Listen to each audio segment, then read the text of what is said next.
Hey everyone, welcome back to Notes from Wizard School. This is Aaron Capon with somaticsessionsanywhere.com. Well, it seems like the past couple videos I posted have been about giving advice inspired by motivational interviewing. So I'm going to do, I think, just one more, maybe one more video on that topic as long as we're sort of having some momentum. Um, there is, so 2 videos ago, we talked about asking permission before giving advice. Last video, we talked about helping someone give themselves the advice, which can be more effective.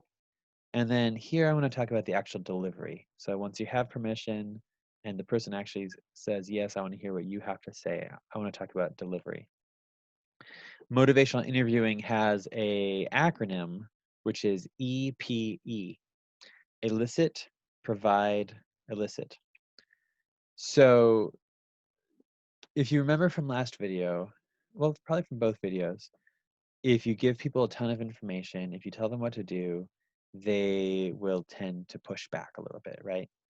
Um, Even if they give you permission, even if they want to hear what you have to say, if you just start telling them this and telling them that, telling them this, they'll start feeling the pressure of all your ideas, and it's almost like they instinctively need to push back and create space so they can process. And if you give them a ton of ideas, they're going to push back forcefully, and again, entrench themselves more deeply into their current stance. However, with the EPE acronym, elicit, provide, elicit, what that is saying is elicit. First, you're eliciting where they're coming from. So this is where you hear their point of view, you hear what they're feeling about things, etc. And that's where they give you the permission to offer your own advice or your own thoughts. With provide, this is not a paragraph of information necessarily. This is not a persuasive speech. Provide is you give them one bit, one new piece of material, uh, one piece of your expertise rather than the whole argument. And then elicit is reversing course and going back to saying, what do you think? How do you feel about that? What's your take on that? So if I were to give an example of this, suppose you have a friend and they are about to go and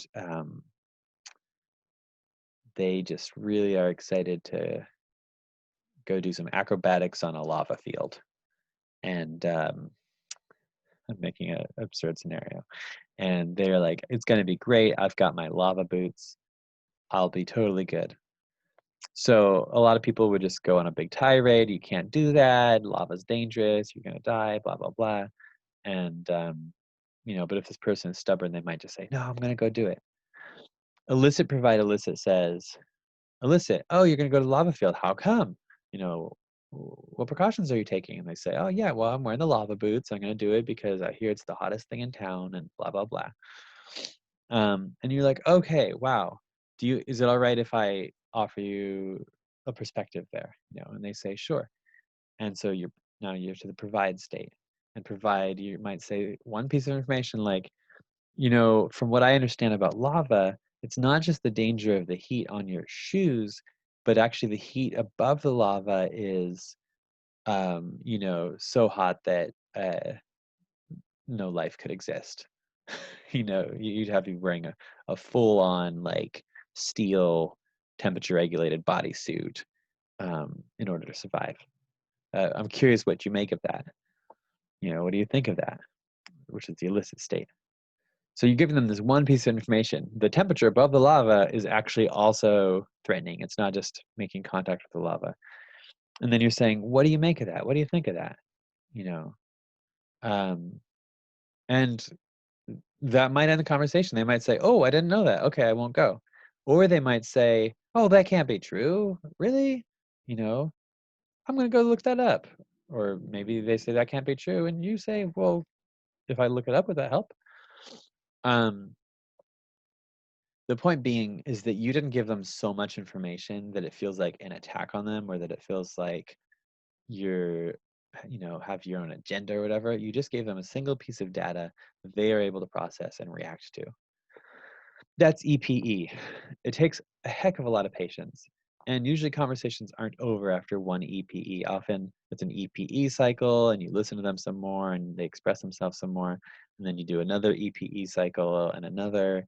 And over time, the conversation can start shifting in tone and you can get somewhere new.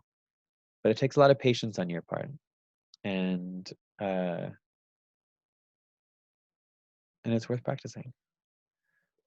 So let me know what you think. And if you have any success stories or learning stories, I will be just excited to hear. Take care.